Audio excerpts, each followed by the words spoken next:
পৃথিবীর এক প্রান্তে মানুষের উপর আল্লাহ নারাজ হয়ে গজব দেন, অন্য প্রান্তের মানুষকে আল্লাহ তখন গজব দেন না। এক জায়গার মানুষকে গজব দিয়ে অন্য জায়গার মানুষকে আল্লাহ শিক্ষা দেন, এই বান্দা সাবধান হয়ে যাও, তোমার উপরেও গজব দিতে পারি।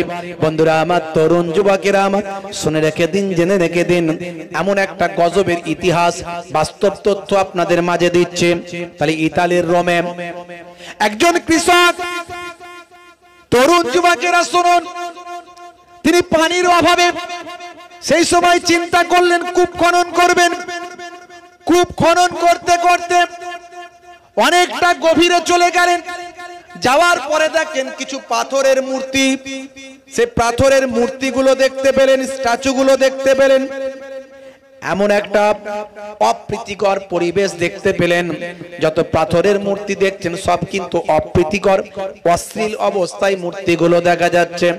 হে তরুণ যুবকেরা, খবর দেয়া হলো প্রত্নতত্ত্ববিদদের, যারা মাটির তলা খনন করে, যারা মাটির তলা খনন করে বিভিন্ন সভ্যতার আবিষ্কার করে, প্রত্নতত্ত্ববিদদের খবর দেয়া হলো। হে তরুণ যুবকেরা, প্রত্নতত্ত্ববিদেরা বলেন, আরে এ তো ইতিহাস।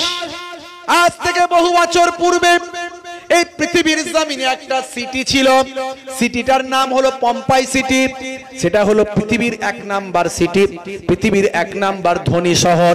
যে শহরের আমরা ইতিহাস জানি, কিন্তু সেই শহরটা মাটির তলায় চাপা পড়ে গেছে। সেই মাটির তলায় চাপা পড়া শহরটার সন্ধান আমরা কত করেছি প্রত্নতত্ত্ববিদেরা, আমরা এত বছর পাইনি।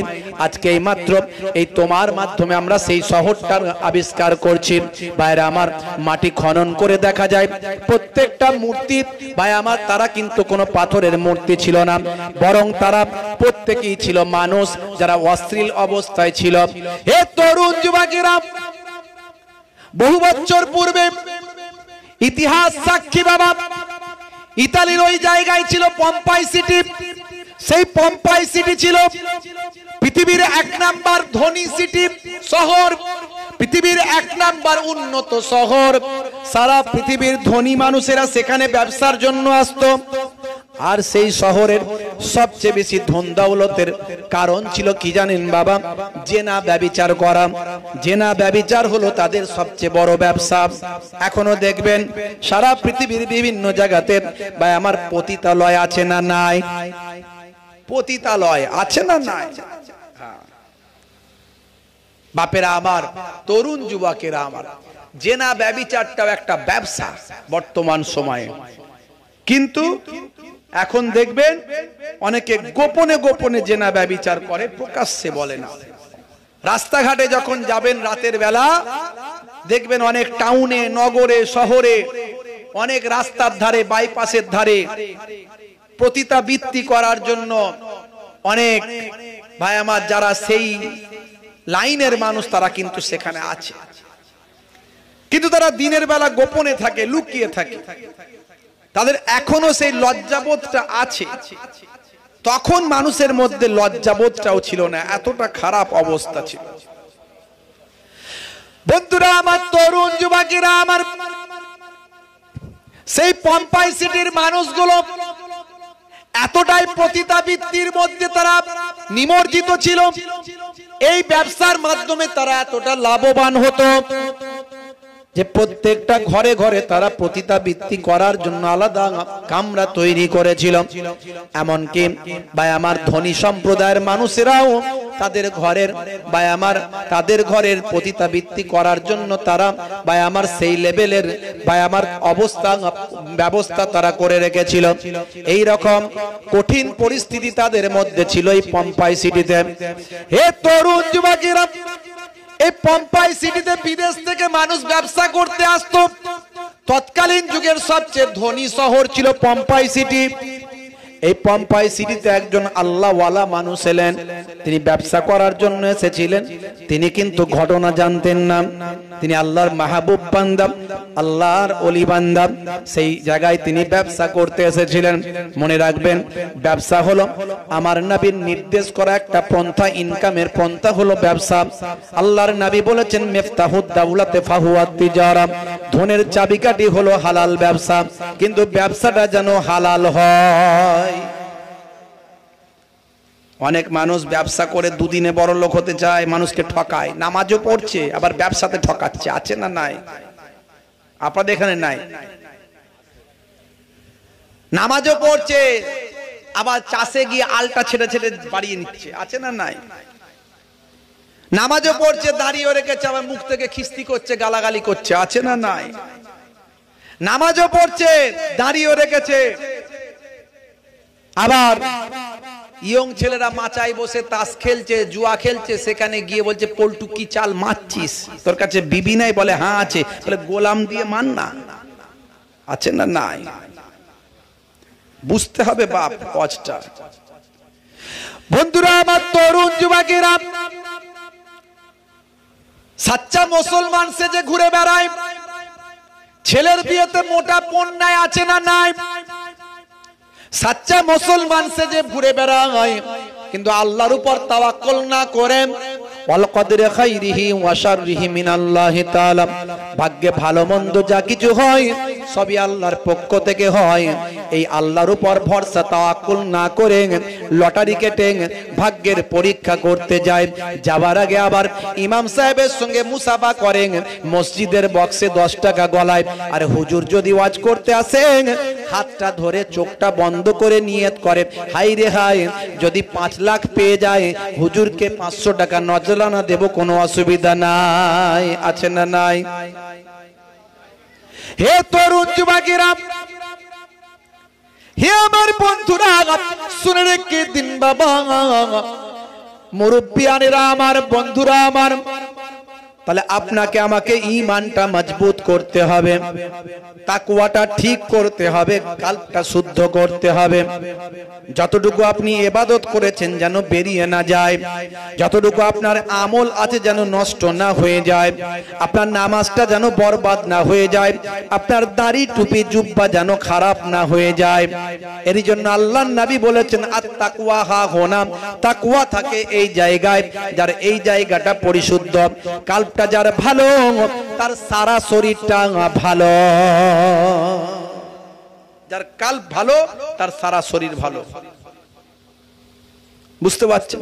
ছোটদের স্নেহ, বড়দের সম্মান, আলেমদের ইজ্জত, পিতামাতার মর্যাদা, প্রতিবেশীর সঙ্গে ভালো ব্যবহার, হাসি মুখে কথা বলাটাও ইবাদত। জোরে বলুন সুবহানাল্লাহ। আপনি হেসে হেসে কথা বলবেন, এটা আপনার জন্য ইবাদতের সওয়াব। জোরে বলুন সুবহানাল্লাহ। অত সহজ নয় ইসলাম বোঝা, ইসলামটাকে বুঝতে হবে, জানতে হবে। আমি নামাজ পড়লাম, দাড়ি রেখে দিলাম, টুপি মাথায় দিয়ে ফেললাম, সুবি সাহেব সেজে গেলাম, ভাবছি বড় জান্নাতি মানুষ হয়ে গেছি, না, অত সহজ নয়। বন্ধুরা আমার, তরুণ যুবকেরা আমার, হে আমার মুরব্বিয়ানেরা, শুনে রেখে দিন বাবা, জেনে রেখে দেন, প্রত্নতত্ত্ববিদরা এই পম্পাই সিটিটাকে তারা আবিষ্কার করলো, পুরো মাটিটা খনন করে মাটির তলায় পম্পাই সিটিটাকে বের করলো। এই পম্পাই সিটির ইতিহাসটা শুনুন হে তরুণ যুবকেরা, ইতিহাস সাক্ষী দিচ্ছে বাবা, ওই আল্লাহর মাহবুব বান্দা সেখানে ব্যবসা করতে এসেছিলেন। ব্যবসা করতে এসে ওই আল্লাহর মাহবুব বান্দা সেই জায়গায় যখন এসে দেখলেন, এই জায়গার, এই শহরের সবচেয়ে বড় ব্যবসার উপকরণ হলো পতিতাবৃত্তি, বেশ্যাবৃত্তি, পতিতাবৃত্তি করা। তিনি তখন তওবা করলেন, সেই জায়গার মানুষকে হেদায়েত করার চেষ্টা করলেন। হে পম্পাই সিটির মানুষেরা, আমার আল্লাহ তোমাদের উপর নারাজ হয়ে যাবেন বাবা, আল্লাহর পথে ফিরে আসো। মানুষ যখন অপরাধ বেশি করে ফেলে, আমার আল্লাহর সহ্য না করে তার উপর গজব নাজিল করে দেন। ভাইরা আমার, মাঝে মাঝে আমাদের মাঝখানে দেখবেন আইলা লাইলা এসেছে, ঝড় এসেছে, তুফান এসেছে বাবা, করোনা এসেছে। মনে মনে ভাববেন না এটা সহজ এমনি এসেছে, এর কারণ হলো আমার আল্লাহ আপনাকে আমাকে সিগন্যাল দিচ্ছেন, ওরে বান্দা তোদের উপর গজব দিয়ে এখনো সাবধান করছি, সাবধান হয়ে যা, না হলে এমন বড় গজব দেব ধ্বংস হয়ে যাবি। আজকে তাকিয়ে দেখুন, সারা বিশ্বে তাকিয়ে দেখুন, যুদ্ধ লেগে গেছে, সারা বিশ্বে তাকিয়ে দেখুন যুদ্ধ লেগে গেছে, ইউক্রেন রাশিয়া, আজারবাইজান আর্মেনিয়া, উত্তর কোরিয়া দক্ষিণ কোরিয়া, ওদিকে চীন ভারত, পাকিস্তান ভারত। বাংলাদেশের অবস্থাও ভালো নয়, প্রতিদিন মানুষ সেখানে মরছে আর মারছে। ওদিকে তাকিয়ে দেখুন ভাই আমার, ওই ফিলি আর ইলি, ফিলি আর ইলি বুঝতে পারছেন, মধ্যপ্রাচ্যে আছে না নাই? হ্যাঁ, ফিলি ইলি। হ্যাঁ, 45,000 মানুষ শেষ, 47,000। লেবাতেও গেছে 2,000, ইলিতেও গেছে প্রায় 4-5 হাজার। বুঝতে পারছেন? বুঝতে পারছেন? বুঝে নেবেন বাপ। তরুণ যুবকেরা আমার, মুরব্বিয়ানেরা আমার, হে আমার বন্ধুরা, 1450 বছর আগে আল্লাহর নবী ঘোষণা করেছেন একটা মালহামা হবে। মালহামা মানে পৃথিবীর প্রায় 1/3 মানুষ ভাই আমার সেখানে মারা যাবে। সারা পৃথিবীর একটা বড় অংশের মানুষ মারা যাবে। এই মালহামা হওয়ার পরে পৃথিবীর জমিনে আসবেন কায়ামতের সবচেয়ে বড় আলামত হলো হযরতে ইমাম মাহদী আলাইহিস সালাম আসবেন। হযরতে ইমাম মাহদী আলাইহিস সালাম পৃথিবীর জমিনে আসবেন। এই মালহামা হওয়ার পরেই আসবেন বাবা ভাইরা আমার। সে মালহামার সূচনা তৈরি হয়ে গেছে, এই সারা পৃথিবীতে লেগে গিয়েছে বাবা। আগামী দিন দেখতে পাওয়া যাবে পৃথিবীর মানুষের মাঝখানে ভাই আমার এমন একটা পরিবেশ, এমন একটা ভাই আমার অ্যাকশন শুরু হয়ে যাবে, যে অ্যাকশনে, যে লড়াইয়ে হে তরুণ যুবকেরা ভাই আমার যুদ্ধ খেলা চলবে। বন্ধুরা আমার, তরুণ যুবকেরা আমার, এতে মালহামা শুরু হবে। এই মালহামা শুরু হওয়ার পরে ভাই আমার পৃথিবীর জমিনে আগমন করবেন ইমাম মাহদী আলাইহিস সালাম। ইমাম মাহদী আলাইহিস সালাম পৃথিবীর জমিনে আসবেন। পৃথিবীর জমিনকে আবার নতুন করে সুসজ্জিত করবেন, মানুষকে হেদায়েতের আলো দেখাবেন। মানুষ বেহিদায়েত হয়ে পড়বে, মানুষকে হেদায়েতের আহ্বান করবেন। আল্লাহর নবী বলেন, ইমাম মাহদী আলাইহিস সালামকে যদি পাও, যত কষ্টই হোক হামাগুড়ি দিয়ে হলেও তার হাতে গিয়ে তোমরা বায়াত হয়ে যাবে, তার শিষ্যত্ব গ্রহণ করবে। ইমাম মাহদী আলাইহিস সালাম আসার পরই আসবে দাজ্জাল। একটা চোখ কানা, এর আগে আমি ওয়াজ করে দিয়েছি, বেশি ডিটেইলসে যাব না, একটার পর একটা লাইনে চলে যাচ্ছি, অত দূরে অত গভীরে যাব না। দাজ্জাল আসবে, সেই দাজ্জালের সঙ্গে লড়াই হবে ইমাম মাহদী আলাইহিস সালাম। ইমাম মাহদী আলাইহিস সালামকে সাহায্য করার জন্য আসবেন হযরতে ঈসা রূহুল্লাহ। জোরে বলুন সুবহানাল্লাহ। তিনি চতুর্থ আসমান থেকে 2 জন ফেরেশতার কাঁধে ভর করে আসবেন। বন্ধুরা আমার, তরুণ যুবকেরা আমার, হে আমার মুরব্বিয়ানেরা, শুনে রেখে দিন, জেনে রেখে দিন, দাজ্জালের ভক্ত হবে কারা? বেশি নারীরা। দাজ্জালের ভক্ত বেশি হবে নারী। এখনকার ছেলেরা দেখছেন না, হিরিকে সব ছেলে, হিরিক যেদিকে মুসলমানের ছেলেরা সেদিকে, হিরিক যেদিকে মুসলমানের নারীরা সেই দিকে। কথা ঠিক না ভুল? মুসলমানের পুরুষ হয়েছে আজকে বেহুশ, মুসলমানের নারী হয়েছে আনারি, করছে বাড়াবাড়ি। মুসলমানের ছেলে বুক ফুলিয়ে বলে হয়েছে বাপের বেটা, মরবো একদিন, ভয় কিরে, কাম হেয়ার গো দেয়ার, চলে গিয়ে চল দেখা যাবে।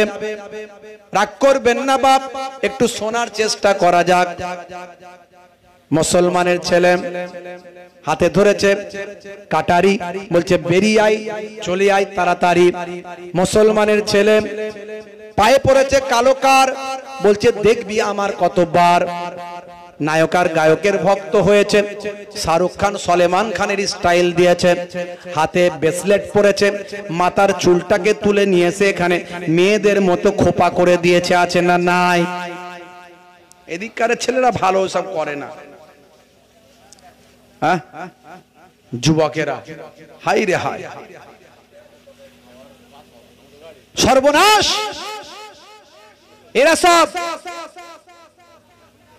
এরা সব যদি ওই কি বলে দাজ্জাল আসে, সব দাজ্জালের ভক্ত হয়ে যাবে। সব দাজ্জালের ভক্ত। কি বলছো? কিছু না, তোমরা আর ওয়াচ করুন, গাড়ি পাসলি করো, আর কিছু করার নাই। এই যে এই যে এই যে হই হই হই হই সারো, কিছু করার নাই, যেতে দাও লোককে। তোমরা রাস্তায় করেছো, কিছু করার নাই, যেতে দাও রাস্তা দিয়ে, মানুষের অসুবিধা না হয়। তোমরা রাস্তায় করেছো, কিছু করার নাই। তোমাদের কি মাঠ ফাট ছিল না?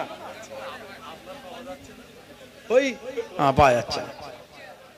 দরুদ শরীফ আল্লাহুম্মা সাল্লি আলা সাইয়্যিদিনা মাওলানা মুহাম্মাদ ওয়া আলা আলি সাইয়্যিদিনা মাওলানা মুহাম্মাদ। আমি আমাদের প্রভু এক। সাইডটা ভালো করে সাইডটা দিয়ে দেন, তাড়াতাড়ি চলে যায়, যেতে দেন, যেতে দেন, দেরি করবেন না। হে তরুণ যুবকেরা, হে আমার বন্ধুরা, সংক্ষেপ করে বলবো, আমার আল্লাহ মাঝে মাঝে যখন নারাজ হয়ে যান, অসন্তুষ্ট হয়ে যান, গজব নাজিল করেন। পম্পাই সিটির জমিনে আল্লাহর মাহবুব বান্দা, আল্লাহর ওলি বান্দা এসে বললেন, হে পম্পাই সিটির মানুষেরা, তোমরা অন্যায় থেকে ফিরে এসো, আল্লাহর পথে এসো, দুনিয়াতে অপরাধ করো না। আমার আল্লাহ নারাজ হয়ে গেলে গজব দান করে দেন। ইতিপূর্বে নবীদের জামানাতে, নূহ নবীর জামানায় বন্যা দিয়েছেন। হযরতে মুসা নবীর জামানায় ফেরাউনের লোক লস্করকে পানিতে ডুবিয়ে মেরেছেন। হযরতে হে তরুণ যুবকেরা, হে আমার মুরব্বিয়ানেরা, নমরুদের জামানাতে আমার আল্লাহ মশার কামড়ে তাদেরকে ধ্বংস করেছেন। হে তরুণ যুবকেরা, বন্ধুরা আমার, আল্লাহর মাহবুব বান্দা, আল্লাহর ওলি বান্দা সেই সময় বলেছিলেন, পম্পাই সিটির মানুষ, তোমরা হেদায়েত হয়ে যাও।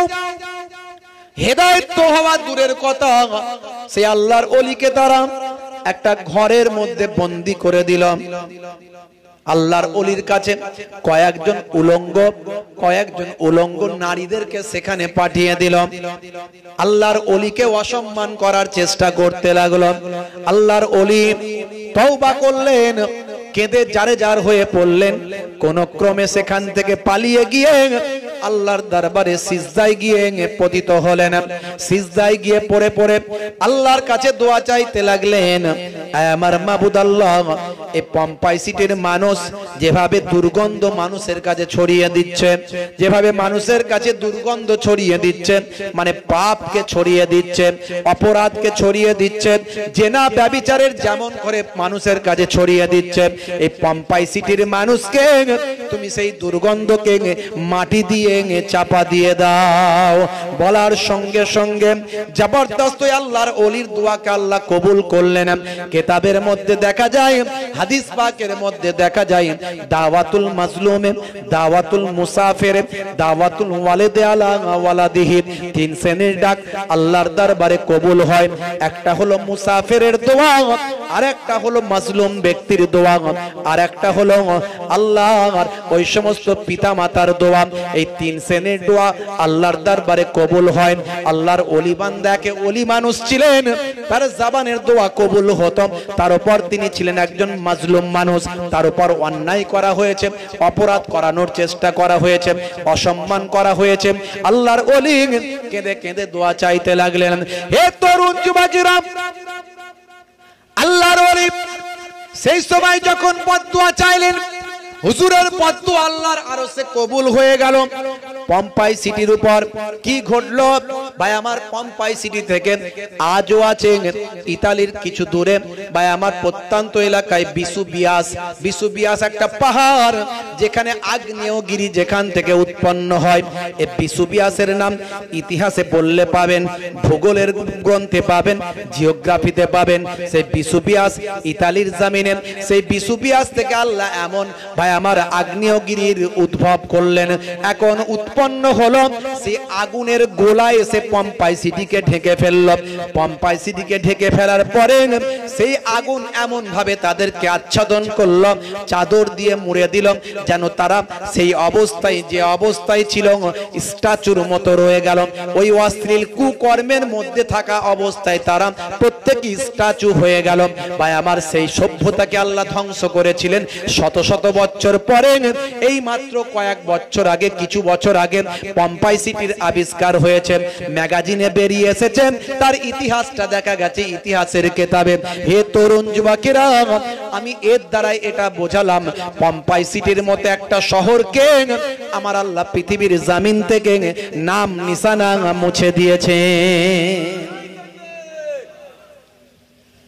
আজও জেনা ব্যভিচার আমাদের ঘরে ঘরে ঢুকে গেছে। ভালো করে দেখুন, লা তাকরাবুজ জিনা, আল্লাহ বলছেন তোমরা জেনার ধারে কাছে যেও না। মানুষ, আমার আপনার ঘরের যুবকেরা, যুবতীরা, তারা দেখুন ভালো করে তাকিয়ে, ভাই আমার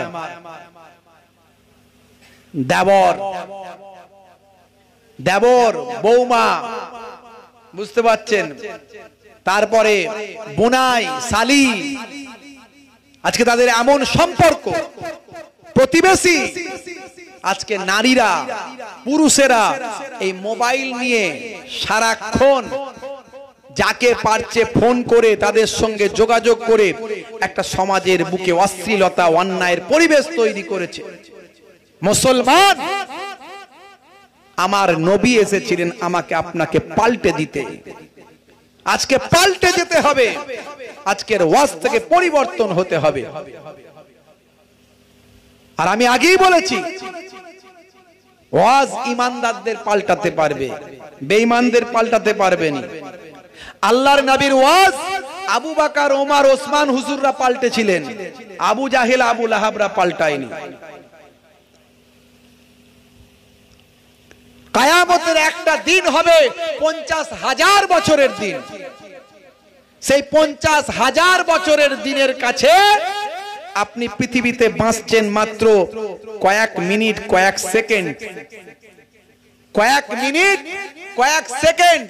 50 বছর, 60 বছরের আপনার জীবন, 70 বছরের আপনার জীবন, মাত্র সেই 50,000 বছরের একটা দিনের কাছে কয়েক মিনিট আপনি বেঁচে আছেন। তো এই কয়েক মিনিটে আপনি কি বলেন? আপনি আল্লাহর নাফরমানি করবেন না আল্লাহর হুকুম মেনে চলবেন? আমাকে বলেন। দেখতে দেখতে তো দিন চলে যাচ্ছে। এই তো বলছেন এই শুক্রবারে জুম্মার নামাজ পড়লাম, আবার শুক্রবার চলে এলো। হাদিসের মধ্যে তো এসেছে 1450 বছর আগে আল্লাহর নবী বলে দিয়েছেন, বছর যাবে মাসের মতো, মাস যাবে সপ্তাহের মতো, সপ্তাহ যাবে দিনের মতো। যাচ্ছে না যায়নি বলুন? এই মনে হলো জুম্মার নামাজ পড়লাম, এক সপ্তাহ হলো, কোনটা দিয়ে যেতে না যেতে সপ্তাহ চলে গেল। তাহলে সময় তো পাল্টে যাচ্ছে। কিয়ামতের একটা দিন হবে 50,000 বছরের দিন। সেই কিয়ামতের দিনে আমার আল্লাহ কোরআন মাজিদে জানিয়েছেন, বাল তুসিরুনাল হায়াতাদ দুনিয়া ওয়াল আখিরাতু খায়রু ওয়া আবকা। এই দুনিয়া হলো তোমাদের জন্য ক্ষণস্থায়ী, পরকাল হলো তোমাদের জন্য চিরস্থায়ী। জোরে বলুন সুবহানাল্লাহ। সেই জীবনে আর মৃত্যু নাই, সেখানে কেউ মরবে না। অনেক মানুষ পৃথিবীতে এসেছেন যারা ঈমান যাদের মধ্যে নাই, যারা মুসলমান নয়, তারপরেও তারা কিন্তু ভালো কাজ করছে। তারা বুঝতে পেরেছে পৃথিবীতে একবারই এসেছি, ভালো মানুষ হয়ে বাঁচতে হবে। মৃত্যুর পরেও তাদের মানুষ সুনাম করছে, সুখ্যাতি করছে। নাম শুনেছেন টাটা, গ্রুপের কর্ণধর রতন টাটার নাম শুনেছেন, কয়েকদিন আগে তিনি মারা গেছেন, অনেক বয়স হয়েছিল। এই রতন টাটা, টাটা গ্রুপ সারা পৃথিবীতে সুনাম সুখ্যাতি কুড়িয়েছে এবং তিনি সারা জীবন বিয়ে শাদী করেননি। তিনি অনেক কাজ করেছেন, অনেক মানুষের সেবা করার চেষ্টা করেছেন। ধনী মানুষদের তালিকায় ভারতবর্ষের কয়েক নাম্বারের মধ্যে তিনি ছিলেন। বাল্যকাল থেকে অনেক কষ্ট করেছেন। জামশেদজি টাটার তিনি পালিত দত্তক নেওয়া সন্তান ছিলেন। সেখান থেকে তিনি বড় হয়ে শিক্ষা দীক্ষায় উন্নতি করে তিনি সেই টাটা গ্রুপের চাকরি একজন কর্মচারী হিসাবে নিয়োগ হয়েছিলেন। সেই পরিবারের একজন দত্তক নেওয়া সন্তান হয়েও তিনি একজন সাধারণ কর্মচারী হিসাবে নিয়োগ হয়েছিলেন। দেখুন শিক্ষাটা কোথায়, তার ট্যালেন্ট, তার যোগ্যতা, দক্ষতায় তিনি আবার কর্ণধার পর্যন্ত হয়েছেন। সেই গ্রুপের এত বড় জায়গায় তিনি পৌঁছেছেন। কিভাবে ব্যবসাকে এগিয়ে নিয়ে যেতে হয়, নবী বলেছেন ব্যবসা হলো সৎ ব্যবসা করো, মিফতাহুদ দাওলাতে ফাহুয়াত তিজারা, ধনের চাবিকাঠি হলো হালাল ব্যবসা। আমার নবীর কথা মিলে যাচ্ছে যারা গ্রহণ করেছে। আপনিও ব্যবসাদার, কিন্তু সৎভাবে ব্যবসা করুন, দেখবেন আল্লাহ আপনাকে অনেক উন্নতি করবে। আজকে জামশেদজি টাটার সেই পরিবারের সন্তান ভাই আমার রতন টাটা মারা গেলেন। তিনি আজকে সারা ভারতবর্ষের বিখ্যাত ব্যক্তিত্ব হয়েছিলেন। তার জন্য কয়েকটা রাজ্যে ভাই আমার ছুটি ঘোষণা করা হয়েছে। তার মারা যাওয়াতে ছুটি ঘোষণা করা হয়েছে। তিনি এত সেবার কাজ করেছেন, এত মানুষের কাজ করেছেন। এই যে আপনি বোম্বাই টাটা হসপিটালে যাই ক্যান্সার হলে, এই টাটা হসপিটাল তৈরি করেছেন এই রতন টাটা, যতটুকু আমার জানা মতে। ভাইরা আমার, এরকম অসংখ্য সেবামূলক কাজ করেছে। আজিম প্রেমজি একজন মুসলিম শিল্পপতি, তিনি তার অর্থের ম্যাক্সিমামটাই দেশের জনগণের জন্য তিনি ব্যয় করে দেন। আজিম প্রেমজি একজন বড় শিল্পপতি। ভাইরা আমার, এই যে মুকেশ আম্বানির বিয়ে, মুকেশ আম্বানির ছেলে অনন্ত আম্বানির বিয়ে হলো 6000 কোটি টাকা, 6000 কোটি টাকা ব্যয় করে তার বাপ তার সন্তানের বিয়ে দিয়েছিল, আপনারা জানেন। এই নিয়ে অনেক আলোচনা সমালোচনা হয়েছে। হতে পারে তাদের আছে তাই করেছে, কিন্তু যদিও অপচয় জিনিসটা ইসলাম পছন্দ করে না, কিন্তু তাদের কাছে তো অপচয়ের ব্যাপার নয় এটা। তারা তাদের মতো স্ট্যাটাস বজায় রেখেছে। কিন্তু বক্তব্য আমার এক জায়গায় আমি জানতে পারলাম, আমি তার তথ্য পড়তে গিয়ে দেখতে পেলাম যে কি আদর্শ শিক্ষা তারা দিয়েছিল। তার বাড়িতে অনেক কর্মচারী, 27 তলা বিল্ডিং বোম্বাইয়ের বুকে, হেলিপ্যাড, হেলিকপ্টার নামার ব্যবস্থা, ঝুলন্ত বাগান আছে। বুঝতে পারছেন কি নাই সে বাড়িতে? সেই বাড়িতে কত কর্মচারী, কত কাজের লোক। একজন বয়স্ক মানুষ সেই বাড়িতে কাজ করেন। অনন্ত আম্বানি সে বয়স্ক মানুষটার সঙ্গে একটু বাক বিতণ্ডায়, একটু মুখের উপরে তর্ক করে ফেলেছেন। জানতে পেরে গেছেন মুকেশ আম্বানি। মুকেশ আম্বানি জানতে পেরে তার সন্তানকে ডেকেছে, উনি আমাদের বাড়িতে শুধু কাজের মানুষ নন, উনি হলেন তোমার আঙ্কেল। দীর্ঘদিন ধরে তোমার বাড়িতে, এখানে আমাদের বাড়িতে সেবা করছেন। তোমার পিতৃতুল্য মানুষ,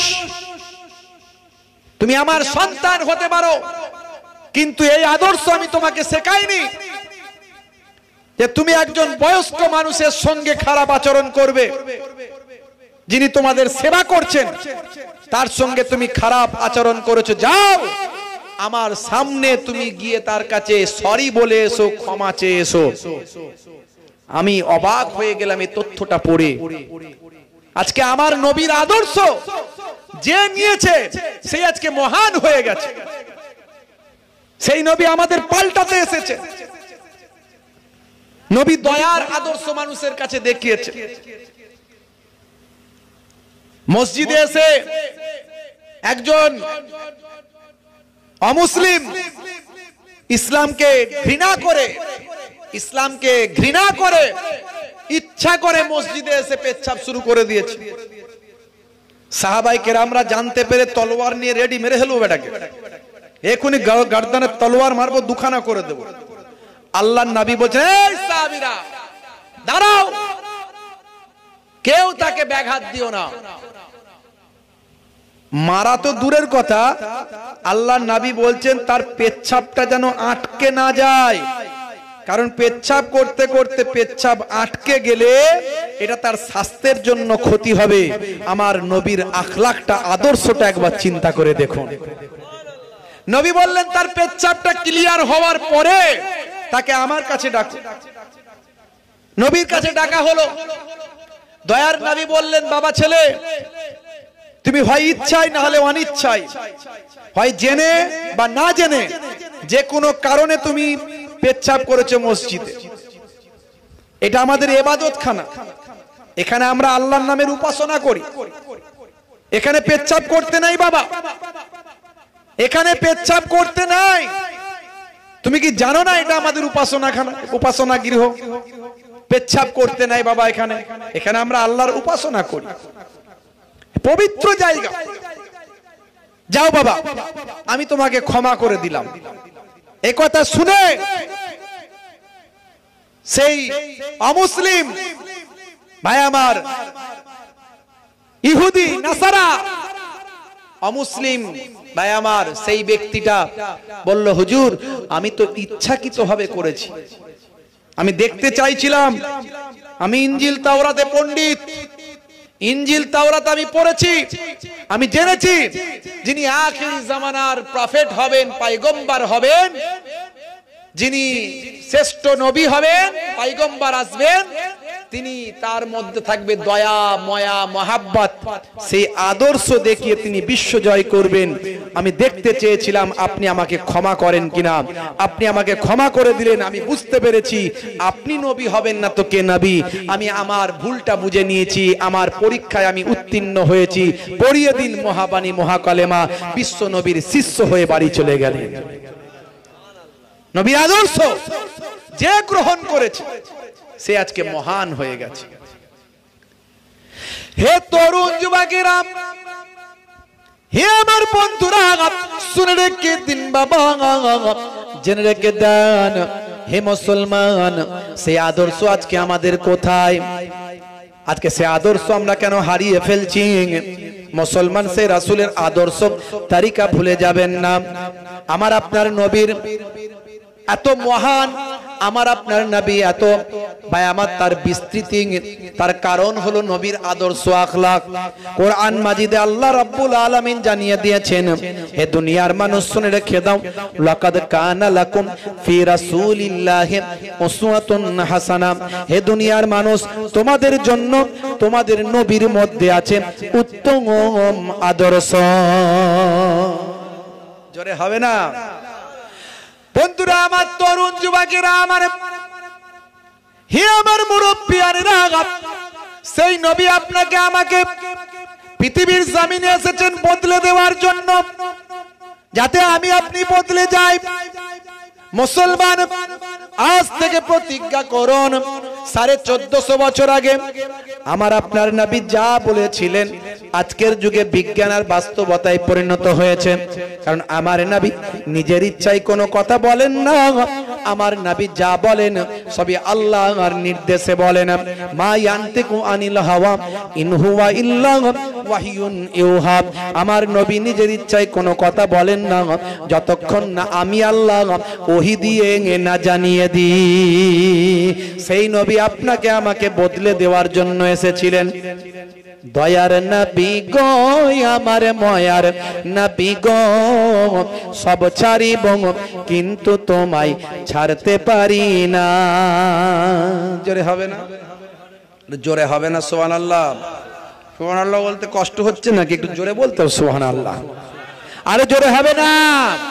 দয়ার নবী গো আমার ময়ার নবী গো সব ছাড়িব কিন্তু তোমায় ছাড়তে পারি না ছাড়িনি ছাড়ব না ছাড়তে পারি না ছাড়িনি ছাড়ব না ছাড়তে পারি না সব ছাড়িব কিন্তু তোমায় ছাড়তে পারি না আর জোরে হবে না হে তরুণ যুবকেরা সেই নবী আপনাকে আমাকে বদলাতে এসেছেন আজ থেকে প্রতিজ্ঞা করুন বদলে যাবেন কেসিয়াস কেলে বদলে গেছেন হ্যানুম্যান বদলে গেছেন গ্যারি মিলার বদলে গেছেন জেনিফার বদলে গেছেন মাইকেল জ্যাকসন বদলে গেছেন মিকাইল নাম নিয়ে কেসিয়াস কেলে মোহাম্মদ আলী কেলে হয়ে বদলে গেছেন মিস্টার ডিউ ডেভিস বদলে গেছেন মিস্টার বেইল বদলে গেছেন জুনায়েদ জামশেদ বদলে গেছেন সানা আলী খান বদলে গেছেন ভাই আমার আসিফ খান রকি বদলে গেছেন পৃথিবীর বুকে বড় বড় ওয়াথার পণ্ডিতের আজকে বদলে গেছে কথা ঠিক না ভুল তারা বুঝে নিয়েছে ইসলামের মধ্যে শান্তি আছে নবীর আদর্শের মধ্যে মুক্তি আছে সেই আদর্শ সেই আখলাক সেই চরিত্র আপনাকে আমাকে গ্রহণ করতে হবে হে তরুণ যুবকেরা হে আমার বন্ধুরা শুনে রেখে দিন বাবা জেনে রেখে দেন হে মুসলমান একটু লক্ষ্য করুন নবী আমাদের কি আখলাক দেখিয়েছেন কি চরিত্র দেখিয়েছেন দয়ার নবী মানুষকে দয়া দেখিয়েছেন মায়া দেখিয়েছেন इस्लाम अंधे को रास्ता दिखाने का नाम है इस्लाम प्यासे को पानी पिलाने का नाम है इस्लाम भूखे को खाना खिलाने का नाम है इस्लाम इबादत का नाम है इस्लाम और मोहब्बत का नाम है इस्लाम সেই ইসলাম রাসূলের দেওয়া ইসলামকে আমাদের কমপ্লিট ইসলামকে মেনে চলতে হবে ইন্নাদ দীনা ইনদাল্লাহিল ইসলাম আমার আল্লাহ বলছেন আমার মনোনীত ধর্ম হলো ইসলাম ইসলাম এসেছে বাবা আদম নবী থেকে আর আমাদের নবীর হাত ধরে ইসলাম কমপ্লিট হয়েছে আলিয়াউমা আকমালতু লাকুম দীনাকুম ওয়া আতমামতু আলাইকুম নি'মাতি ওয়া রাদিতু লাকুমুল ইসলাম দীনা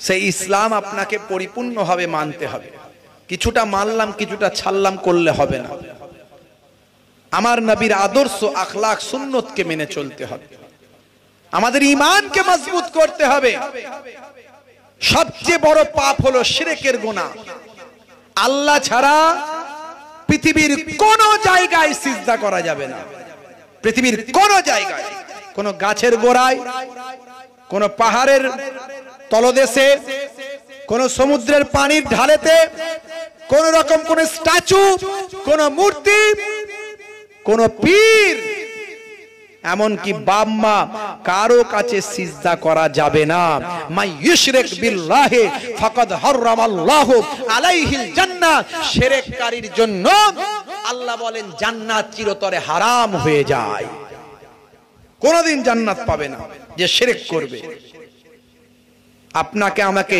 মুশরিক বানানোর চক্রান্ত অনেক মানুষ করে বাপেরা আমার সবচেয়ে বড় ইবাদত সেটা হলো নামাজ আফজালুল ইবাদাতি ইবাদাতুস সালাত সবচেয়ে বড় ইবাদত হলো নামাজ সেই নামাজ ছেড়ে দেবেন না মুসলমানের ছেলে নামাজের সময় হলে বাঁশবাগানের ঝাড়ে পুকুরের পাড়ে নদীর ধারে ফ্রি ফায়ার আর পাবজি গেমটা তারা খেলে কথা ঠিক না ভুল মুয়াজ্জিন যখন আযান দেয় হাইয়া আলাস সালাত মুসলমানের ছেলে বলে ইমাম সাহেবের জ্বালা মসজিদ তলা থেকে পালা আছে না নাই ইমাম সাহেবের জ্বালা মসজিদ তলা থেকে পালা বলে কেন বলে যদি দেখতে পায় তাহলে বলবে ঝন্টু নামাজ পড়বি আয় তা যাতে বলতে না পারে তাড়াতাড়ি করে পালায় আল্লাহ বলছেন যদি ইমাম সাহেবেরটাকে সারা দিতিস যদি মুয়াজ্জিনের কথাটা মানতিস কামিয়াবির সার্টিফিকেটটা পেতিস আমরা চাই কামিয়াবি এই পৃথিবীতে কথা ঠিক না ভুল আমরা চাই সাকসেসফুল হতে, কথা ঠিক না বল? চাকরিতে সাকসেস হতে চাই, ব্যবসায় সাকসেস হতে চাই, কারোবারে সাকসেস হতে চাই, জীবনে সফলতা আমরা পেতে চাই। সফলতা কোথায় আসবে? দিন রাত করে আল্লাহ আমাদের জানিয়ে দিতে থাকেন, আমরা গ্রহণ করতে পারি না। দেখুন সফলতা কোথায় আসবে? আমার আল্লাহ মুয়াজ্জিনের মাধ্যমে দিন রাত করে বলছেন, হে মুয়াজ্জিন বলে দাও। মুয়াজ্জিন আপনাকে দিন রাত বলছে, 5 ওয়াক্ত নামাজে বলছে, দুবার করে বলছে সফলতা কোথায় পাবে, কোথায় পাবে সফলতা? মুয়াজ্জিন আপনাকে বলছে হাইয়া আলাস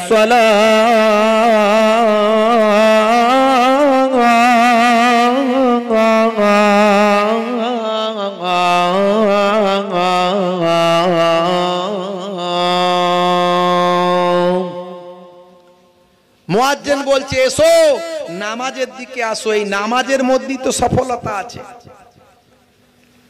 নামাজের মধ্যেই তো সফলতা আছে। এসো নামাজের দিকে এসো। দিনে রাতে 5 বার বলছে, দুবার করে বলছে। আপনি বলবেন হে মুয়াজ্জিন তোমার কথা শুনবো না, কার কথা? মুয়াজ্জিন বলছে এটা আল্লাহর কথা। বলছে বলো তো দেখি আল্লাহ কই বলেছে? মুয়াজ্জিন বলছেন তবে শোনো। তারপর আবার কি বলছে? হাইয়া আলাল ফালাহ,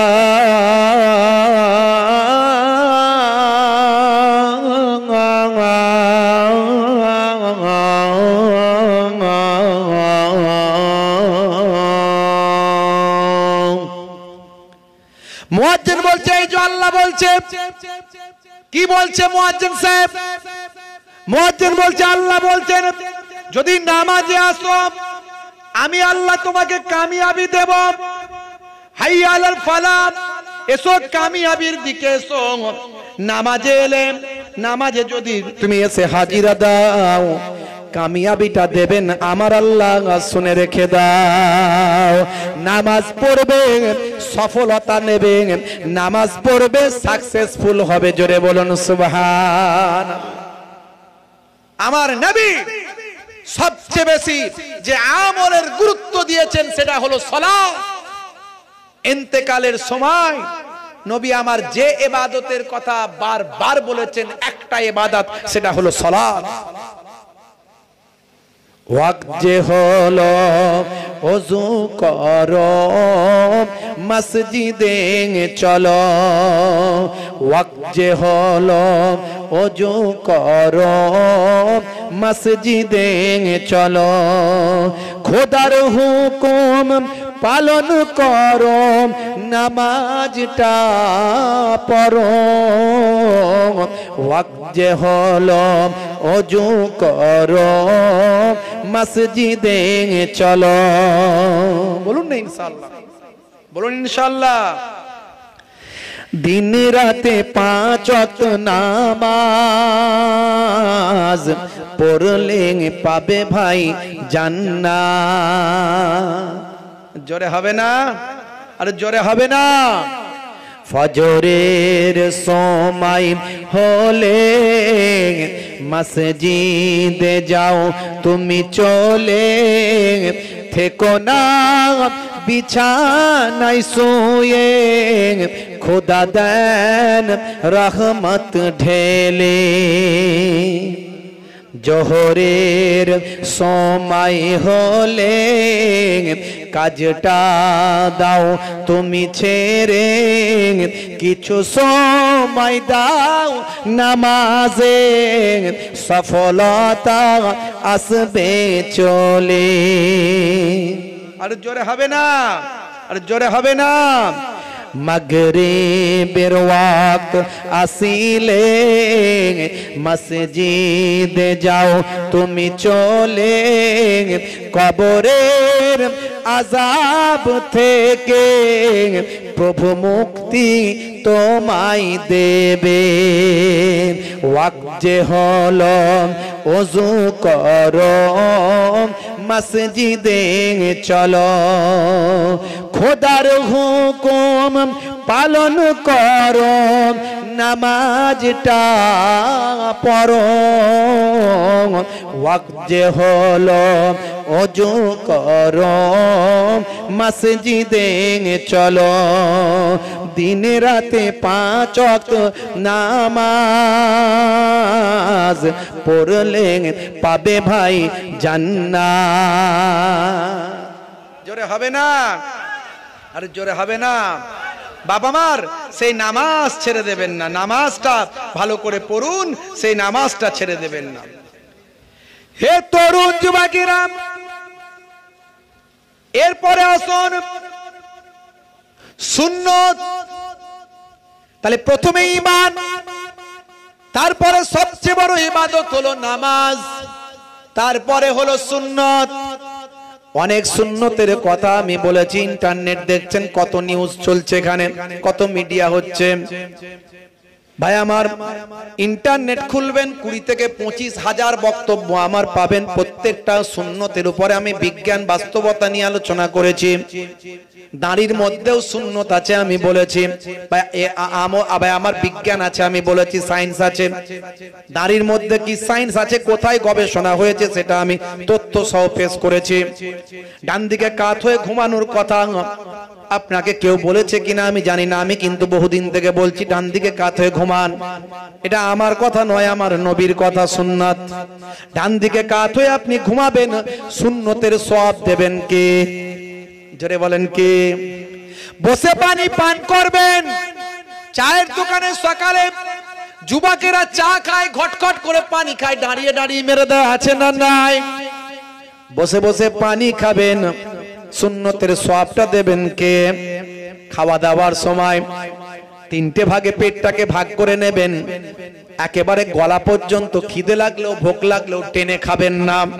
যদি বাঁচতে চান, যদি সুস্থ থাকতে চান, আমাদেরকে বলে, আমাকে বলে, হুজুর আপনি তো এত জলসা করেন। আলহামদুলিল্লাহ, সবই আল্লাহর রহমত, নানা দাদুর দোয়া, ওলিয়া উলিয়াদের নেক নাজার, আব্বা মায়ের দোয়া, 5 জনের দোয়া। প্রতিদিন অন্তত 30, 40, 50টা করে জলসা শুধু ছেড়ে দিই, নিতে পারি না, এত ফোন আসে। মাঝে মাঝে লোকেরা বিরক্ত হয়, হুজুর ফোন ধরে না কেন? তা আমি যদি সারাদিন ধরে ফোন ধরি, আমাকে শুধু ফোনই ধরতে হবে। সাইলেন্ট করে রেখে দিই, ফোন সাইলেন্ট করে রেখে দিই। একসঙ্গে 30-40টা ফোন যখন এসে এসে জমে যায়, তখন একবার 1 ঘন্টা, 1.5 ঘন্টা, 2 ঘন্টা সময় নিয়ে বসে ফোনগুলো করি। লোকে বিরক্ত হয়, বলে হুজুর এত বাদ ধরে ফোন করছি, ধরেন না কেন? তুমি আমার জ্বালা বুঝবেটা কি? আমার জ্বালা তো আমিই বুঝি। সারাদিন যদি আমি ফোনই ধরি, কথা বলি, তাহলে আমার দুনিয়ার কোনো কাজ করতে হবে না, ফোনই ধরতে হবে শুধু সারাদিন ধরে। আমি হাই স্কুল টিচার, জানো সারাদিনে কত দায়িত্ব সামলাতে হয়, সোশ্যাল ওয়ার্ক করতে হয়, বিভিন্ন রকম সামাজিক সংগঠনের সঙ্গে যুক্ত আছি। এই আজকে আপনাদের এখানে আসার আগে কেউটালি চেনেন? কেউটালি, স্বরূপনগর থানার কেউটালি, ওই সব এলাকা পুরো ডুবে গেছে, একদম পুরো ডুবে গেছে। 1 মাস থেকে 1 মাস ধরে মানুষের ঘর বাড়ি ডুবে আছে। গিয়ে দেখবেন, খবর নেবেন। 1 মাস ধরে, আপনারা খবর জানেন কি জানি না, কোনো নিউজ চ্যানেলে খবর হয় না এগুলো।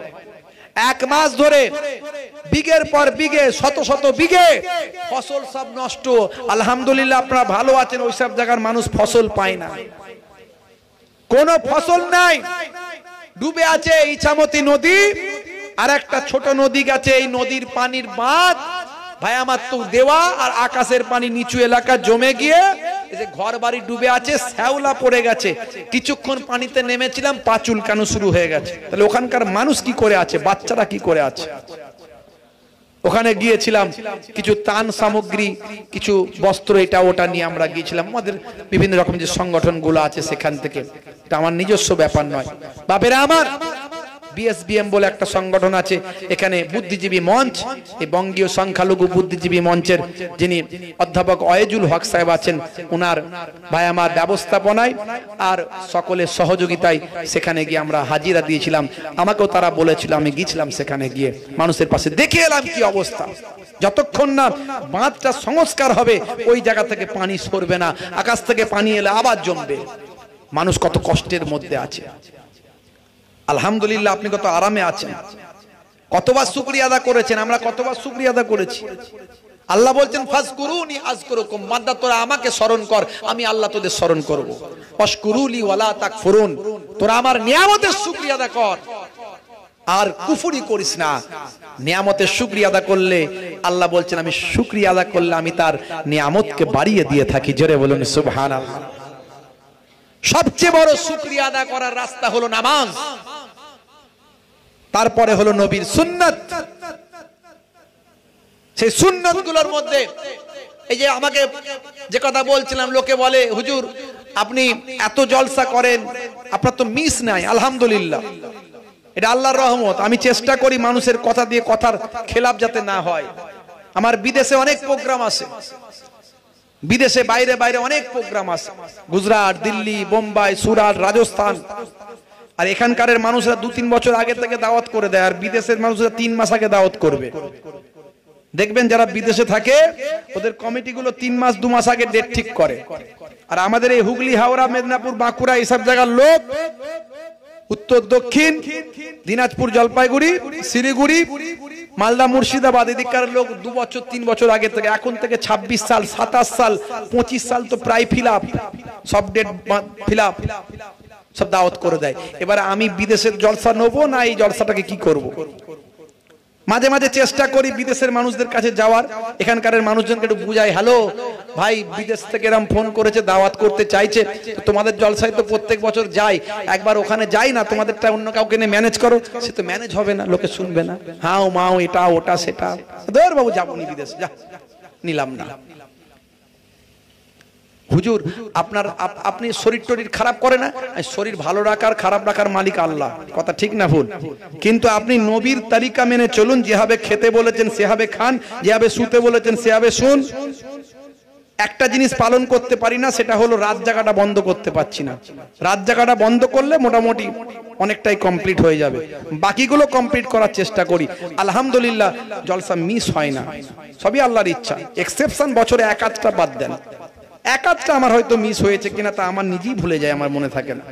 এই এলাকায় তো অনেক জলসা করি, এই ফিফা, বসিরহাট এলাকা, আপনার এই ভেবিয়া এলাকায় দেখুন, যত জায়গায় আমার নাম শুনেছেন, কোথাও মিস হয়েছে? আল্লাহর রহমত। আপনি রাসূলের তরিকা মেনে চলুন, বলার উদ্দেশ্য। যখন পানিটা পান করবেন, বসে পানি পান করুন। খাবেন যখন চেটে পুচে খাওয়ান, অল্প খাবার নেন, চেটে পুচে। এই বড় লোকিয়ানা চাল ছড়িয়ে ছিটিয়ে রাখা, হাই স্ট্যান্ডার্ড, হাই সোসাইটি, আল্লাহ নারাজ। বুঝতে পারছেন ভাইরা আমার? এই চেটে পুচে খাওয়া হলো সুন্নাত। চেটে পুচে যদি খান, শুনে রেখে দেন, আমি একটা উদাহরণ আপনাকে দিই। মুখ থেকে এক ধরনের লালা নিঃসৃত হয়, যে লালাটা আপনার আমার হজমের উপকার করে দেয়। প্রত্যেকটা রাসূল যা বলেছেন সবের মধ্যে বিজ্ঞানের বাস্তবতা আছে। তাই আমার রাসূলের বিরুদ্ধে কিছু মানুষ কটূক্তি করে, এই যে শুনছেন না মাঝে মাঝে, মহারাষ্ট্রে অমুক জায়গায় আমার নবীর বিরুদ্ধে কটূক্তি করেছে। করলে কি হবে? যত আমার নবীর বিরুদ্ধে কটূক্তি করবে, নবীর বিরুদ্ধে তুচ্ছ তাচ্ছিল্য করবে, গালমন্দ করবে, অশ্লীল কথা বলবে, তত ইমানদারদের নবীর প্রতি ভালোবাসা আরো বেড়ে যাবে। কথা ঠিক না ভুল? আর যারা ইমানদার নয়, তারা সেই নবীকে নিয়ে রিসার্চ করা শুরু করবে, গবেষণা করা শুরু করবে। আর আমার নবীকে নিয়ে যে একবার গবেষণা করবে, সে আমার রাসূলের প্রেমিক হয়ে যাবে। জোরে হবে না? হে তরুণ যুবকেরা, আমার নবীর বিরুদ্ধে শত্রুতা আজ থেকে নয়, বহু বছর আগে থেকে আমার নবীর বিরুদ্ধে শত্রুতা ছিল না, ছিল না। আল্লাহর নবী পৃথিবীতে এসেছেন। হে তরুণ যুবকেরা, তৎকালীন যুগের যারা নাসারা ছিল, তৎকালীন যুগের যারা ভাই আমার ইহুদ ছিল, যারা ইহুদ ছিল, তারা আমার নবীর শত্রুতা শুরু করেছিল, আমার নবীকে অপমান করার চেষ্টা করেছিল। হে তরুণ যুবকেরা, শুনে রেখে দেন, আমার নবীর বিরুদ্ধে তুচ্ছতাচ্ছিল্য তারা করে বেড়াতো। তার কারণ হলো আমার আল্লাহ আমার নবীকে আখেরি জামানার পয়গম্বর করেছেন, তারা আমার নবীকে আখেরি জামানার পয়গম্বর মেনে নিতে পারে না। হে তরুণ যুবকেরা, ইরাকের একটা জায়গা আছে বাবা, জায়গাটা ভাই আমার মুসাল বলে জায়গার নাম। ভাই আমার তরুণ যুবকেরা, আমার মুরব্বিয়ানেরা আমার, শুনে রেখে দেন, জেনে রেখে দেন বাবা, মুসল বলে একটা শহর আছে। এই মুসল শহর ভাই আমার দোস্ত আমার, সেখান থেকে দুজন ইহুদ এলো। ইহুদ তারা কোথায় গেল? তারা আমার নবীর মদিনা শরীফে গেল কি করতে? আমার নবী পাকের জিসম মোবারককে তারা তুলে নিতে। তারা বিশ্বাস করে, আজও তারা বিশ্বাস করে আমার নবী মরে মুর্দা নন, মরে জিন্দা। নবী মরে মুর্দা না, মরে জিন্দা? জোরে বলেন, আরে জোরে বলেন। জোরে হবে না, এত মানুষ আছেন, একটু আওয়াজ দিয়ে বলেন। নবী মরে মুর্দা না মরে জিন্দা? এক শ্রেণীর মানুষ বলে নবী মরে শেষ। বলুন নাউজুবিল্লাহ। ওরা হচ্ছে এজিদি মুসলমান, মাথায় রাখবেন। যার মধ্যে নবী প্রেম নাই, ওলি প্রেম নাই, এরা হলো এজিদি মুসলমান। কারণ এজিদের দলেতেও আলেম, মোল্লা, মৌলবী, ইমাম সাহেব, মৌলানা সাহেব, মুফতি সাহেব ছিল, হাফেজ সাহেব ছিল, কিন্তু তারা নবীর নাতিদেরকে শহীদ করেছিল। ভালো করে বুঝবেন। আহলে বায়াতের সঙ্গে তাদের শত্রুতা ছিল। আহলে বায়াতের সঙ্গে যাদের শত্রুতা থাকবে তারা নবীর দুশমন। আহলে বায়াতকে উম্মতে মুহাম্মাদীর কাছে নবী রেখে দিয়ে গেছেন আমানত হিসাবে। হাদিসের মধ্যে এসেছে, তারাকতু ফিকুম মা ইন আখাযতুম বিহি লান তাদিল্লু কিতাবাল্লাহি ওয়া ইতরাতি আহলা বাইতি। আল্লাহর নবী বলেন, আমি তোমাদের কাছে দুটো জিনিস রেখে দিয়ে গেলাম। একটা হলো কিতাবুল্লাহ, আল্লাহর কিতাব কোরআন মাজিদ, আর দ্বিতীয়টা হলো ওয়া আহলা বাইতি, আমার আহাল পরিবারকে তোমাদের কাছে ছেড়ে দিয়ে গেলাম। বন্ধুরা আমার, তরুণ যুবকেরা আমার, হে আমার মুরব্বিয়ানেরা, হে বন্ধুরা শুনে রেখে দেন। একদল এক শ্রেণীর মৌলানা বেরিয়েছে, তারা বলে নবী মরে মুর্দা না মরে মুর্দা মারা গেছেন। জোরে বলুন না নাউজুবিল্লাহ। আমার নবীর সম্পর্কে তারা তাওহীন করে, নবীকে ছোট করে, সাধারণ মানুষ মনে করে, আমাদের মতো মানুষ মনে করে। হে তরুণ যুবকেরা, ভালোবাসায় তারতম্য হতে পারে, কিন্তু আকীদায় গন্ডগোল হলে মুশকিল। নবী মরে শেষ হয়ে গেছে এই তথ্য যদি তার চিন্তা ভাবনা যদি হয়, তাহলে বরবাদ হয়ে যেতে হবে। কারণ নবীরা মরে মুর্দা নন, মরে জিন্দা। মাথায় রাখবেন, শহীদরা মরে মুর্দা নন, মরে জিন্দা। আল্লাহর কোরআন মাজিদ খুললে পাবেন। কোরআন মাজিদের থেকে বড় দলিল পৃথিবীর জমিনে হয়নি আর হবে না। সেই কোরআন মাজিদ আল্লাহ রাব্বুল আলামিন কি বলছেন? হে দুনিয়ার মানুষ শুনে রেখে দাও, ওয়ালা তাকুলু লিমান ইউক্তালু ফি সাবিলিল্লাহি আমওয়াত বাল আহইয়াউ ওয়ালাকিন লা তাশউরুন। যারা আল্লাহর রাস্তায় নিজেদের জীবনকে উৎসর্গ করেছে তাদেরকে মৃত বলো না। কার অর্ডার? যারা বলেন কার অর্ডার? আল্লাহর অর্ডার। যারা আল্লাহর রাস্তায় নিজেদের জীবনকে উৎসর্গ করেছে তাদের মৃত বলো না। আল্লাহ বলছেন বাল আহিয়াও, বরং তারা জীবিত। আল্লাহ নিজে তাদেরকে জীবিত বলছেন এবং আরো বলছেন ওয়ালাকিন লা তাশউরুন, কেমন করে জীবিত তা তোমরা জানো না। শহীদরা জীবিত যদি হয় তাহলে নবীরা শহীদদের উপরে না নিচে? জোরে বলেন, জোরে বলেন না, একটু হ্যাঁ দেন না। কষ্ট হচ্ছে আপনাদের? এই কার কার কষ্ট হচ্ছে হাত তুলে দেখান। কারো কষ্ট হয় না? আচ্ছা, কারা কারা এখন হবে না শেষ করে দেবো বলেন? জোরে বলেন, কারা কারা বলছেন হবে তারা হাত তুলে দেখান তো দেখি।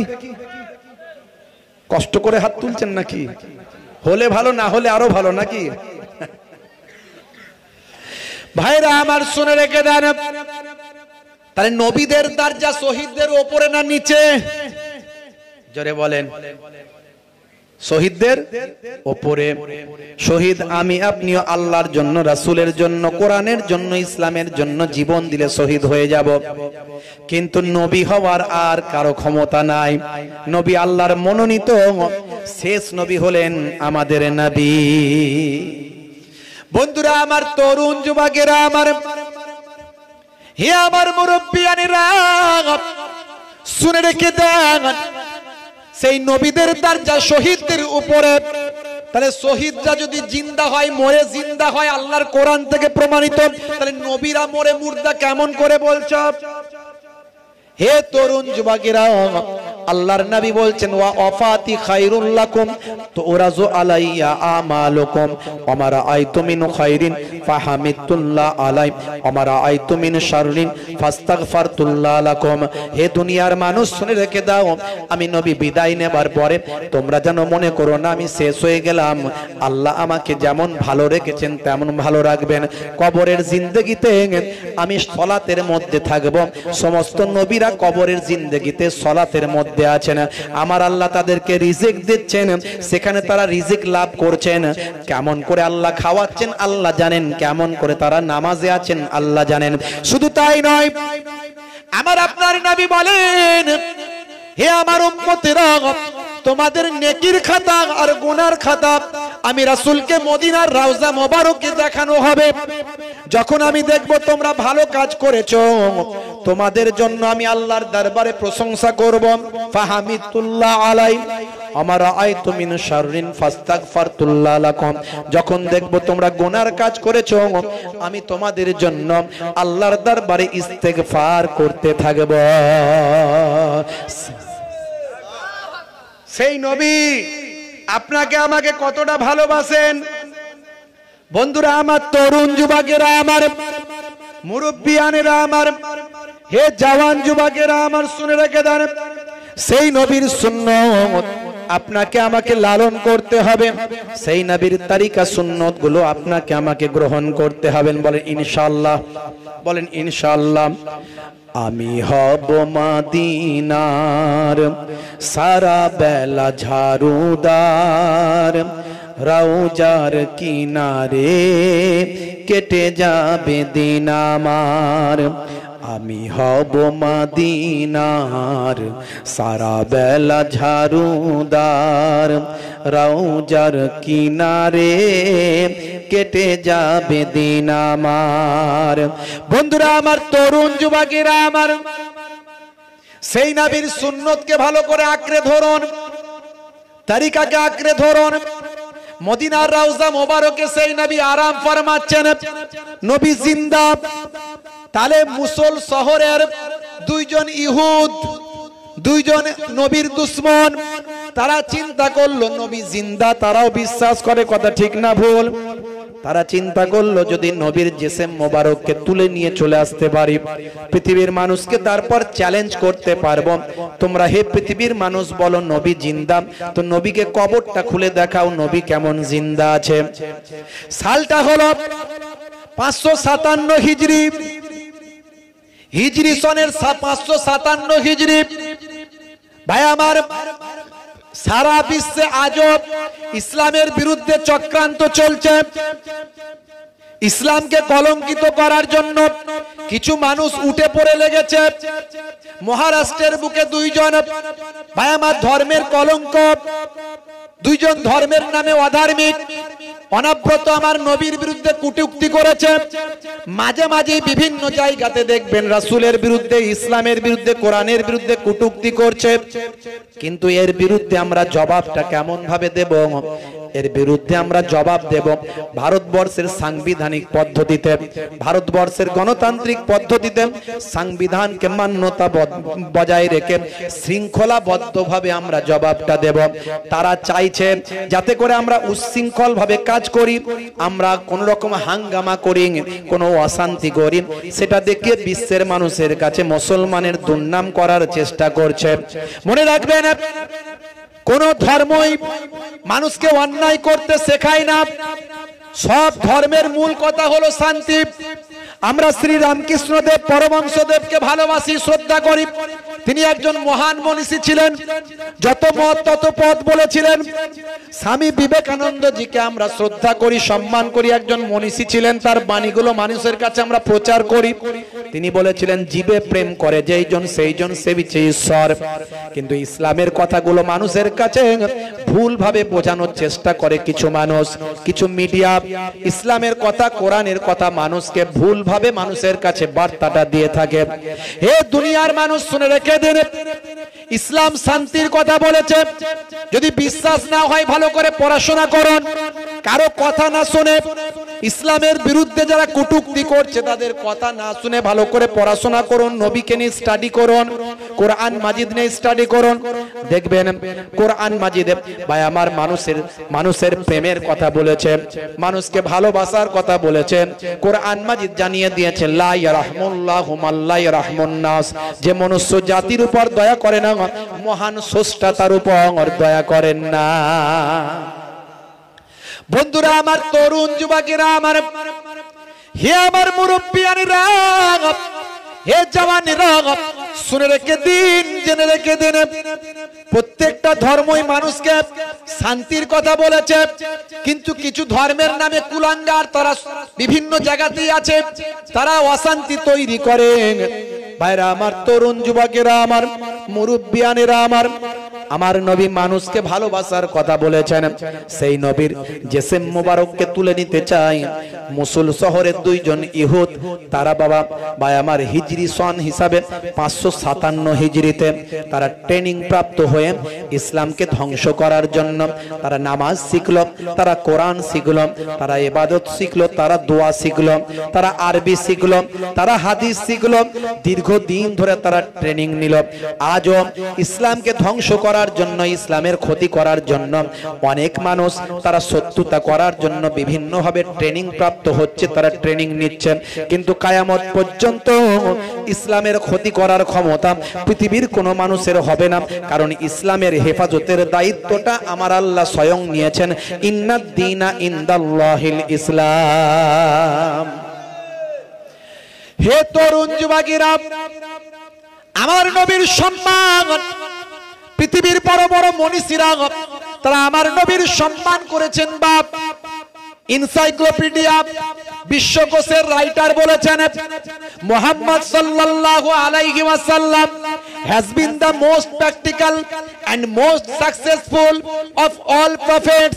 মুহাম্মদ সাল্লাল্লাহু আলাইহি ওয়াসাল্লাম একজন অতি বাস্তববাদী এবং অতি সফলকামী সমস্ত নবীদের চেয়ে। জোরে বলুন সুবহানাল্লাহ।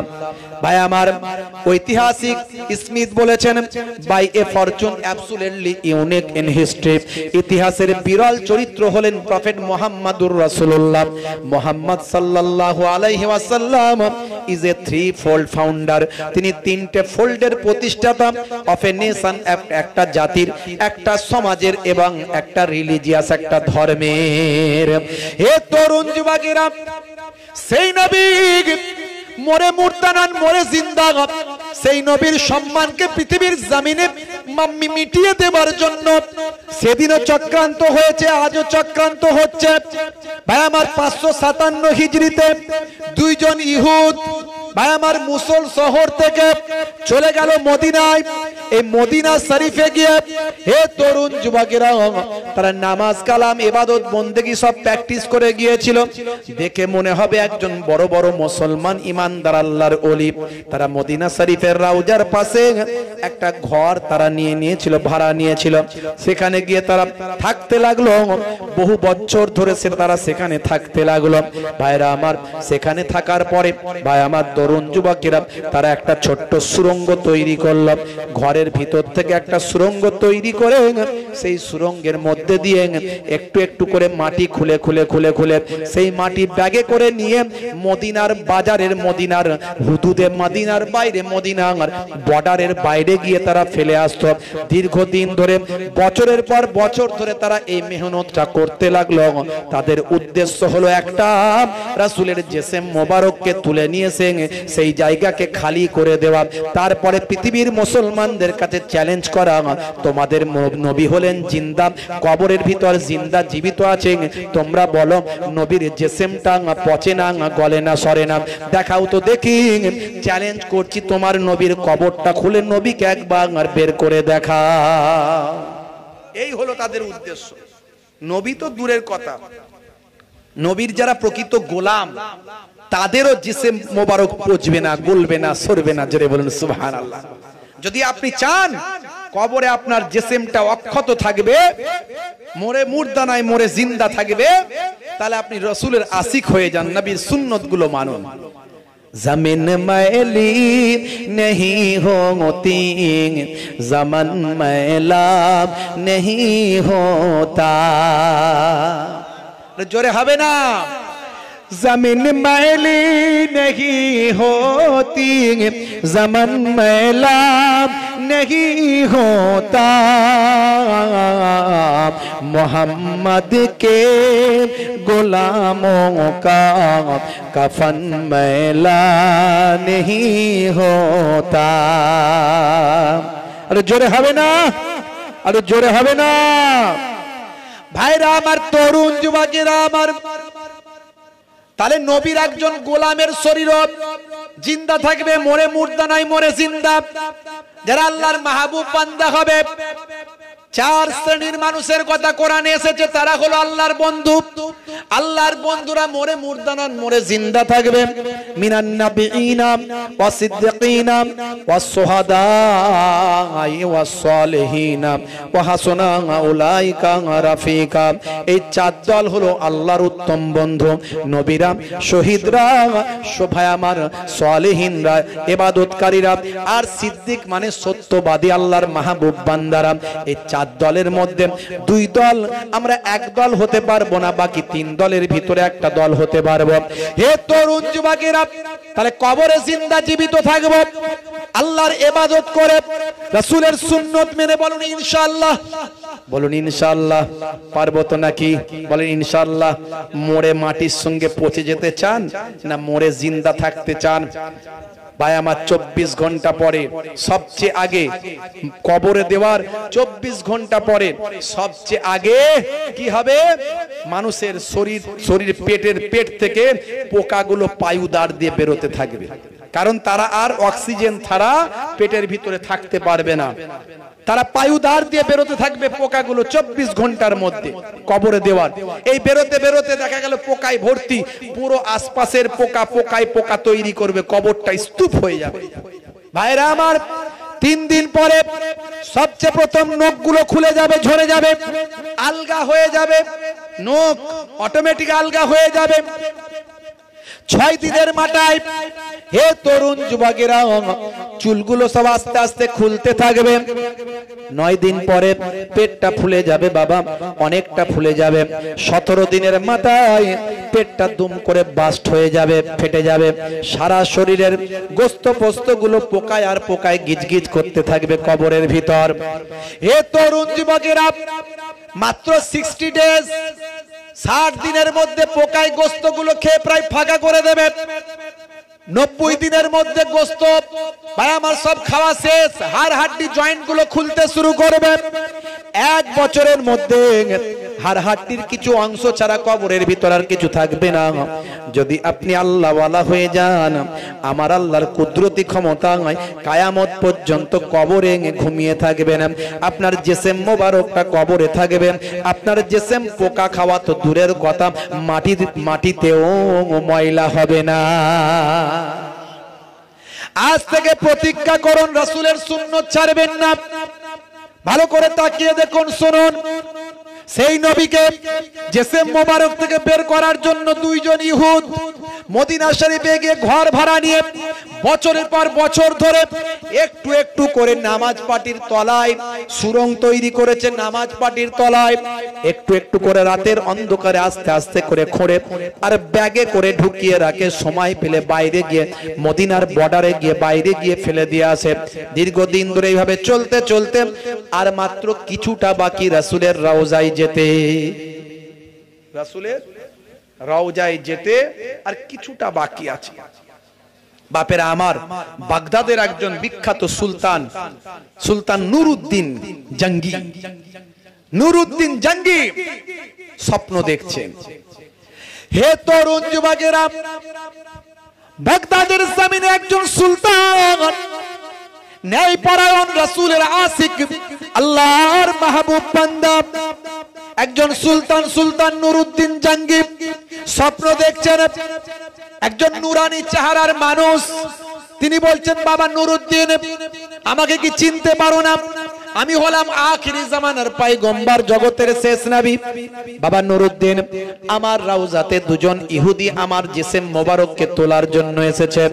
এই দেখো তাদের ছবিটা তোমাকে দেখাচ্ছি। এই দেখো, এই দেখো ছবি। তাড়াতাড়ি ব্যবস্থা নাও, তাড়াতাড়ি তাদেরকে ধরে নিয়ে এসে মানুষের কাছে প্রকাশ করে দাও, তাদেরকে তাদের শাস্তির ব্যবস্থা করো তাড়াতাড়ি। এই ছবিটা দেখানোর পরে আবার সেই জিসিম মোবারকটা কোথায় গায়েব হয়ে গেল। বাদশা নুরউদ্দিন বড় চিন্তিত হয়ে পড়লেন, বাদশা নুরউদ্দিন বড় ব্যস্ত হয়ে পড়লেন। সেই রাত্রিতে উঠে পড়লেন, সালাত আদায় করলেন, ফজর পর্যন্ত ইবাদতে কাটিয়ে দিলেন। ফজরের নামাজ পড়ে চিন্তা করলেন কিভাবে আমি এই সমস্যার সমাধান করব, কিভাবে আমি এটা মোকাবেলা করব। আবার চিন্তিত হয়ে পড়লেন। দ্বিতীয় রাত আবার এসে উপস্থিত হলো, আবার একই স্বপ্ন দেখলেন।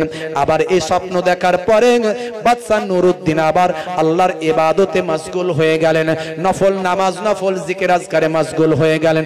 ফজর পর্যন্ত ইবাদত করে সারা দিন ব্যস্ত থাকলেন। কেমন ভাবে এই সমস্যার আমি মোকাবেলা করব, তাদেরকে কেমন ভাবে খুঁজে বের করাবো, কেমন ভাবে তাদেরকে আমি খুঁজে বের করব, শাস্তি দেব।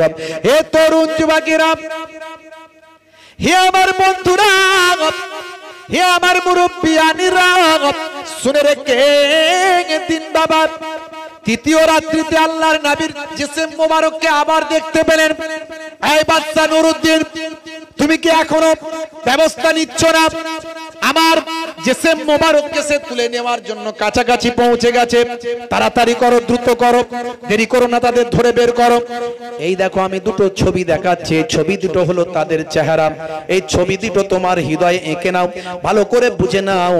এই ছবি দুটো হলো সেই জালেম ইহুদ দুজনের ছবি। বাবা, হে তরুণ যুবকেরা, এই খবরটা জানার পরে হযরতে বাদশা নুরউদ্দিন ঘুম থেকে উঠে বললেন, আবার ওযু করলেন, গোসল করলেন, গোসল করলেন, ওযু করলেন, আবার সালাত আদায় করলেন।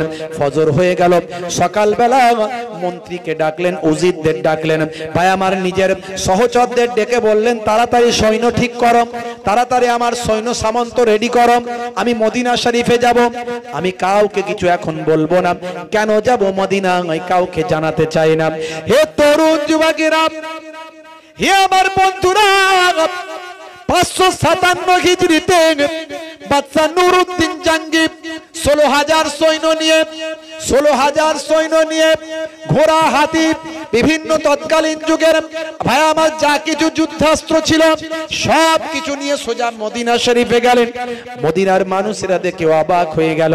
সুলতান এসেছেন, বাদশা এসেছেন বলে কথা। বাদশা যা আপনা কি ব্যাপার আপনি বলুন। বাদশা সেই সময় বললেন, আমি রাসূলের দরবারে একটু জিয়ারত করতে এসেছি, আর রাসূলের দরবারে থেকে কয়েকদিন রাসূলের মেহমানদের খেদমতে এর চিন্তা নিয়ে এসেছে। রাসূলের সমস্ত মেহমানদের, মদিনার মানুষদের, আগত হাজীদের আমি প্রত্যেককে একটু আমার পক্ষ থেকে দাওয়াত করে খাওয়াতে চাই। হে তরুণ যুবকেরা, হে আমার বন্ধুরা, হে আমার মুরব্বিয়ানিরা, শুনে রেখে দিন বাবা। 2 সপ্তাহ ধরে মদিনার মানুষদের তিনি দাওয়াত করে খাওয়াতে লাগলেন। তিনি ঘোষণা করে দিলেন, যাও, একটা মানুষও যেন আমার দাওয়াত থেকে দূরে না থাকে, একটা মানুষও যেন আমার দাওয়াত থেকে বঞ্চিত না হয়, একটা মানুষও যেন আমার মেহমানদারি থেকে দূরে না থাকে। এমন কোন মানুষ নাই যেন আমার মেহমান হয়নি, এমন যেন না হয়। পুরো মদিনার যত মানুষ আছে সমস্ত মানুষকে আমার মেহমানদারির দস্তরখানে আমি দেখতে চাই। প্রত্যেক দিন তিনি মানুষকে মেহমানদারি করাতে লাগলেন, আর প্রত্যেকের চেহারা তিনি ঘুরে ঘুরে দেখতে লাগলেন। নিজে সেখানে দাঁড়িয়ে থেকে ঘুরে ঘুরে মেহমানদারি করাতে লাগলেন, আর মেলাতে লাগলেন আমার নবীর দেখানো 2 জন জালেমের চেহারার সঙ্গে কারো মিলছে কিনা। যতদিন ধরে 2 সপ্তাহ ধরে খাওয়ানোর পরেও আল্লাহর নবীর দেখানো 2 জন জালেমের চেহারা খুঁজে তিনি পান না। এমন সময় বাদশা নুরউদ্দিন জাঙ্গি তিনি বলেছিলেন, আচ্ছা মদিনার জমিনে এমন কেউ বাকি আছে কি যে আমার মেহমানদারি হয়নি, আমার মেহমান হয়নি, যাকে আমি মেহমান নামাজি করিনি, এমন কেউ মদিনার জমিনে বাকি আছে কি? তখন লোকজন বলল, হুজুর 2 জন কামেল আল্লাহর ওলি 2 জন বাকি আছে, তারা কারো মেহমানদারি গ্রহণ করেন না। তারা আজ বছরের পর বছর বিদেশ থেকে এসে তারা আজকে নবীর আশিক হয়ে গেছেন।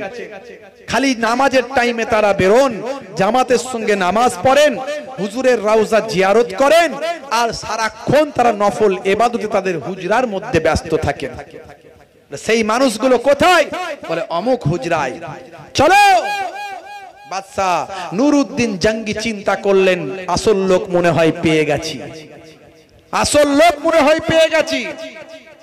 বন্ধুরা আমার, তরুণ যুবকেরা আমার, বাদশা নুরউদ্দিন জঙ্গি সৈন্য সঙ্গী সাথী ভাই আমার সেনাবাহিনী নিয়ে সেই হুজরায় গিয়ে দরজা ঠুকলেন।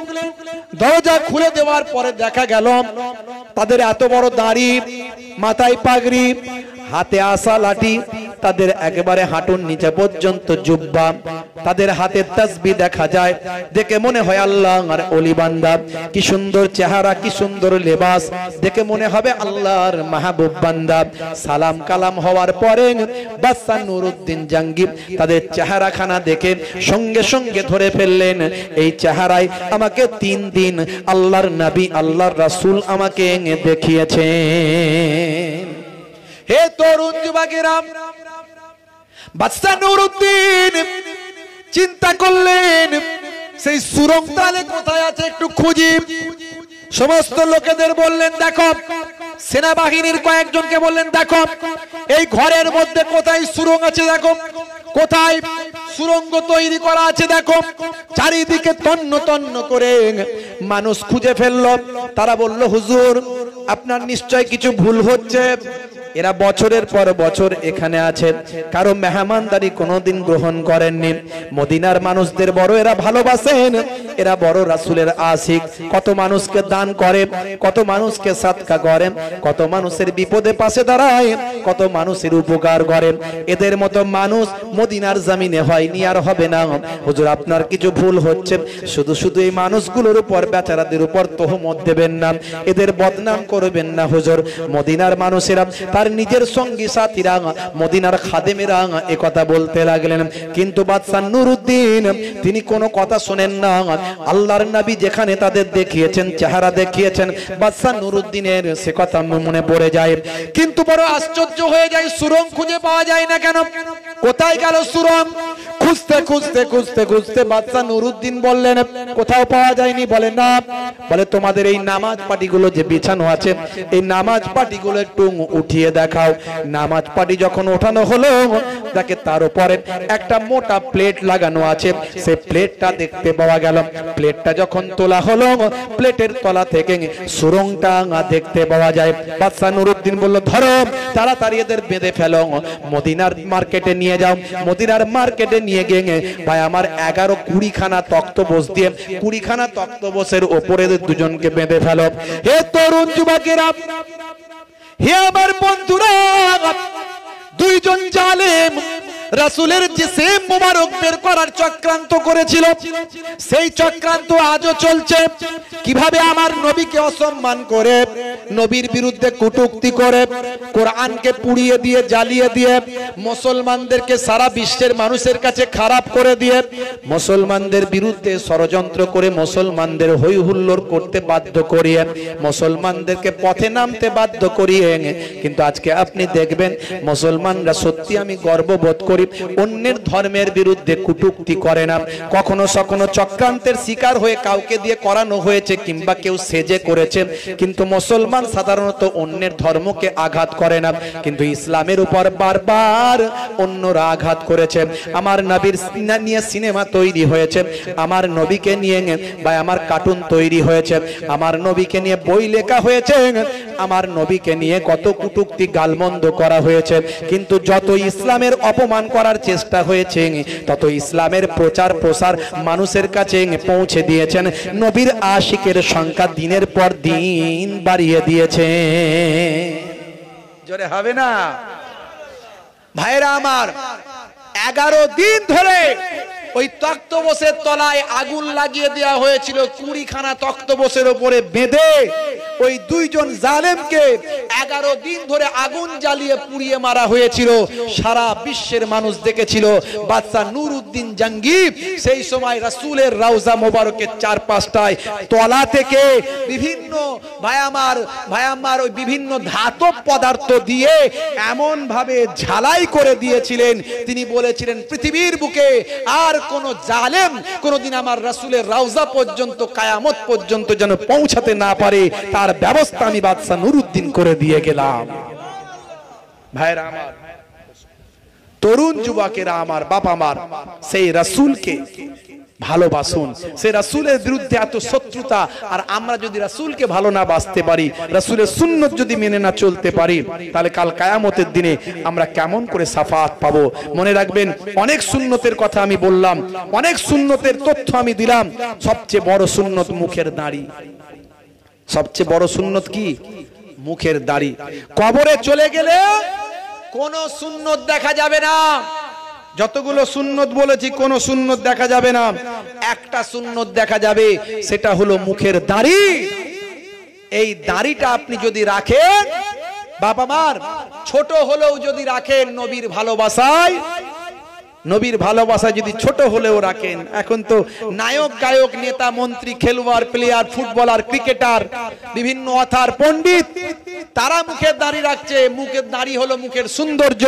আর আপনি নবীর সুন্নত বলে যদি দাড়ি রাখেন, ছোট হলেও যদি রাখেন, আজ ছোট আছে, ইমানের শক্তি বেড়ে গেলে কাল বড় হয়ে যাবে, কিন্তু ছোট হলেও যদি রাখেন এই অবস্থায় মারা যান।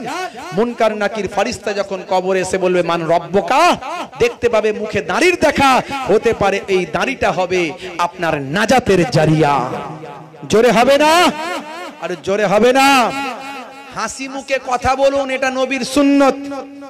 ছোটদের স্নেহ করুন, নবীর সুন্নত। বড়দের সম্মান করুন, নবীর সুন্নত। আলেমদের ইজ্জত করুন। পৃথিবীতে যত মানুষ আছে তার মধ্যে বর্তমানে সবচেয়ে সম্মানের মানুষ হলো আলেম বান্দারা। আল্লাহর কোরআন জানিয়েছে আল্লাযিনা উতুল ইলমা দারাজাত, তোমাদের মধ্যে প্রকৃত আহলে ইলমরা হলো উচ্চ সম্মানের অধিকারী। জোরে বলুন সুবহানাল্লাহ। ফাসআলু আহলা যিকরি ইন কুনতুম লা তা'লামুন, যেটা তুমি জানো না জাননে ওয়ালার কাছে জেনে নাও। জোরে বলুন সুবহানাল্লাহ। এখন আলেমে দ্বন্দ্ব বেড়েছে না কমেছে? বেড়েছে। আলেমদের প্রতি ভক্তি ভালোবাসা সম্মান মানুষের বেড়েছে না কমেছে? কমেছে। ভাইরা আমার, দেখবেন এক বক্তা আর এক বক্তার বিরুদ্ধে, এক আলেম আর এক আলেমের বিরুদ্ধে ওই ইহুদ নাসারাদের চক্রান্তের শিকার হয়ে তাদের টাকা খেয়ে তাদের মতো তাদের কাজ করছে কিছু মোল্লা মৌলবী সেজে, তাদেরই এজেন্ট, যারা বড় বড় কথা বলছে, ইন্টারনেটে এসে ফতোয়াবাজি করছে, এমন এমন কথা বলছে যা আপনি কোনোদিন শোনেননি, আপনার বাপ 14 পুরুষ কোনোদিন শোনেনি। ভাইরা আমার, তরুণ যুবকেরা আমার, বলছে আবু লাহাব, এই যে আবু লাহাব, সেও নাকি আমাদের মতো মুসলমান। বলুন নাউজুবিল্লাহ। দেখবেন যদি রেকর্ডটা বাজে আপনাকে শোনাবো। আপনি যে আবু জেহেলকে কাফের বলেন, আপনি যে আবু তালেবকে কাফের বলেন, আপনি যে আবু জেহেলকে কাফেরদের সর্দার বলেন, তারাও কিন্তু আমার আপনার মতো মুসলমান ছিল। দেখছেন, আপনি বিশ্বাস করেন আর না করেন, কেননা আবু জেহেল বলতেছে বদরের যুদ্ধের আগে আল্লাহুম্মা আনসুর আহাদাল ফিয়াতাইন, কাবা ঘরে গিয়ে আবু জেহেল আল্লাহর দরবারে হাত তুলে বলতেছে, আল্লাহ আজকে বদরের যুদ্ধে আমি মুহাম্মাদের মুখোমুখি, এই যুদ্ধে যারা হকের নিকটবর্তী তুমি তাদেরকে বিজয় দান করো। আব্দুল মুত্তালিব তার কাছে দোয়া করতেছে। আবু জেহেল আল্লাহর কাছে দোয়া চেয়েছে, সেই জন্য নাকি আবু জেহেল আমাদের মতো মুসলমান। তাহলে আল্লাহর কাছে দোয়া চাইলি মুসলমান, সে তো দোয়া তো অনেকেই চায় না? ইহুদি নাসারা তারাও তো দোয়া চায়, তারা মুসলমান হয়ে গেল। মুসলমান হতে গেলে তার সূত্র কি? আমানতু বিল্লাহি ওয়া মালাইকাতিহি ওয়া কুতুবিহি ওয়া রুসুলিহি ওয়াল ইয়াউমিল আখির ওয়াল কদরি খাইরিহি ওয়া শাররিহি মিনাল্লাহি তাআলা ওয়াল বাসি বাদাল মাউত। আল্লাহকে বিশ্বাস, নবীকে বিশ্বাস, কিতাবকে বিশ্বাস, কোরআন মাজিদকে বিশ্বাস, ভাই আমার ফারিস্তাদের বিশ্বাস, জান্নাত জাহান্নাম বিশ্বাস, এত কিছু ভাগ্যে ভালো মন্দ যা আছে বিশ্বাস, তবে মুসলমান। তো আবু জাহেল তো নবীকে বিশ্বাস করতো না, কোরআন মানতো না, সে মুসলমান হলো কি করে? এই বক্তা, এই জায়সাই বক্তা নয়, এই নাম করা বক্তা। বাংলাদেশের একজন বিখ্যাত বক্তা আছে আব্দুর রাজ্জাক, নাম শুনেছেন? আব্দুর রাজ্জাক সাহেবের ছেলে বড় আলেম আব্দুল্লাহ বিন আব্দুর রাজ্জাক, বুঝতে পারছেন? বড় আলেম। এরা সব কাদের কাছ থেকে টাকা খাচ্ছে, কাদের চক্রান্তের শিকার হচ্ছে আল্লাহই জানে। যে আবু লাহাবের কথা কোরআনে আল্লাহ ডাইরেক্ট বলছেন, তাব্বাত ইয়াদা আবি লাহাবি ওয়া তাব। আবু লাহাবের দুই হাত ধ্বংস হোক। আল্লাহ যাদেরকে ভাই আমার ধ্বংস হোক বলেছেন কোরআনে, এ তাদেরকে বলছে এরা মুসলমান ছিল। এই সব কথা, আরো কথা শোনাবো। এই ভাইরা এরা ব্যস্ত হচ্ছে ভাইরা, নাহলে আরো অনেক শুনিয়ে দিতাম এইসব বক্তাদের। ভাইরা আমার, বুঝতে পারছেন? বাপেরা আমার, তরুণ যুবকেরা আমার, তো আখেরি জামানা, ঈমান বাঁচানো বড্ড দায়। সেই ঈমানকে নষ্ট করবেন না বাপ আমার, তরুণ যুবকেরা আমার। অনেক দেরি হয়ে গেছে, অনেকক্ষণ সময় চলে গেছে, বুঝতে পারিনি ঘড়ির দিকে তাকিয়ে। আপনারা বসে আছেন ভাইরা আমার। যাই হোক, সেই রাসূলের সুন্নতকে মেনে চলুন, আল্লাহ এবং রাসূলের পথে চলুন, নামাজটা পড়ুন, মুখের দাড়িটা রাখুন, জীবনটা ধন্য হয়ে যাবে ভাইরা আমার। আর আগামী বছর এই পাক মাহফিলের জন্য একটুখানি দানটা আপনারা করুন। আপনারা যেরকম করেছিলেন অন্যান্য বছর, আপনাদের ভাই, আপনাদের ঘরের ছেলে, আপনাদের পীরের ঘরের আওলাদ মুসাফির হালাতে এসেছে। কত পরশু দিন ছিলাম দক্ষিণ দিনাজপুরে, কালকে ছিলাম মালদা, এসে বসিরহাটে ঢুকেছিলাম আপনার স্বরূপনগর, সেখান থেকে এখানে, এখনো বাড়ি ঢুকিনি, মুসাফির হালাতে আছি ভাইরা আমার। দুই দরবারের মেহমান হয়ে আপনাদের খেদমতে এসেছি, খাস ভাবে দোয়া করব। আল্লাহর নবী বলছেন মুসাফিরের দোয়া কবুল হয়, হাদিসের মধ্যে এসেছে। আপনারা গত বছর দান করেছেন। পৃথিবীর মধ্যে শ্রেষ্ঠ মজলিস হলো নবীর মজলিস। ওয়ারাফানা লাকা যিকরাক, হে নবী আপনার আলোচনাকে উচ্চ মর্যাদা, উচ্চ সম্মান দিয়েছি।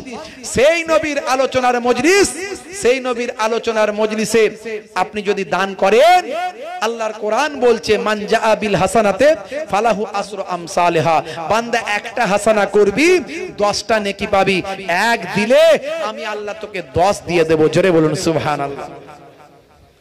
পয়সা নিয়ে কেউ আসেনি, পয়সা নিয়ে কেউ যাবে না বাপ। আজ মারা গেলে কাল 2 দিন 3 দিন পরে খবর থাকবে না। যেটুকু ফি সাবিলিল্লাহ দান করবেন, সেটা কাল কিয়ামতের দিনে শত শত গুণ বেশি হয়ে গিয়ে আপনার নাজাতের জারিয়া হয়ে যাবে ইনশাআল্লাহ। শুধু তাই নয়, যারা কবরে পড়ে আছে, নবী বলেন তারা দুনিয়ায় তাদের বাপ মা ভাই বন্ধুর কাছে তারা আশা করে থাকে, মিন আবিন আও উম্মিন আও আখিন আও সাদিকিন, দুনিয়াতে কেউ যদি তাদের জন্য কিঞ্চিত দান সদকা করে দেয়, সেটা কাল জাবালে রহমতের পাহাড় করে আল্লাহ পৌঁছে দেন। সেই দান সদকার কথা কোরআন মাজিদে এসেছে, লাউলা আখারতানি ইলা আজালিন করিব ফাআসাদদাকা। হায় হায় হায়, যদি আমরা একটু সদকা করতাম, দান করতাম। বাপজি আমার, দানের বদলে দুনিয়া আখিরাতে জাযা বদলা আল্লাহ আপনাকে দেবেন। আপনার সংসারকে সুখময় করবেন, ছেলে মেয়েদের আল্লাহ হায়াত দারাজ করবেন, কারবারে উন্নতি দেবেন। বাম্মা যারা কবরে চলে গেছেন, কবরে আযাব থেকে নাজাত দেবেন। বাপজি আমার, এই গভীর রাত্রিতে দুনিয়ার অফিস বন্ধ,